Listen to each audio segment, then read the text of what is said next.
नमस्कार प्रेक्षकांनो, स्टार प्रवाहावरील लग्नानंतर होईलच प्रेम या मालिकेच्या आगामी भागात आपण पाहणार आहोत की पार्थ म्हणतो की काव्या एक्झामला जाणार आणि मी त्यांना घेऊन जाणार. काही झालं तरी त्यांचं आयएस बनण्याचं स्वप्न मी असं मोडून देणार नाही. जोपर्यंत पार्थ काव्यासोबत आहे त्यांना काहीही होणार नाही.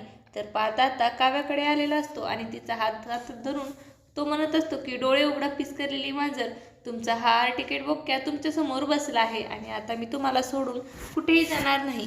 त्याचवेळी आता काव्याला शुद्ध येते तर इकडे पार्थ आनंदाच्या भरात काव्याचा हात पकडतो आणि डॉक्टरांना आवाज देत असतो. डॉक्टर काव्याला शुद्ध आले आहे, पण त्याचवेळी आता काव्या रागातच म्हणत असते, तुम्ही कोण आहात, माझा हात सोडा. तर पार्थ म्हणत असतो की काय बोलताय काव्या तुम्ही. तेव्हा काव्या म्हणते की तुम्ही कोण आहात आणि पार्थ हा आश्चर्यचकित होऊन काव्याकडे पाहत असतो. आता येणाऱ्या भागामध्ये काव्याची केलेली स्मृती परत येणार का हे पाहणं अतिशय रोचक ठरणार आहे. तुम्हाला जर आपला व्हिडिओ आवडला असेल तर चॅनलला लाईक, शेअर आणि सबस्क्राईब करायला विसरू नका. धन्यवाद.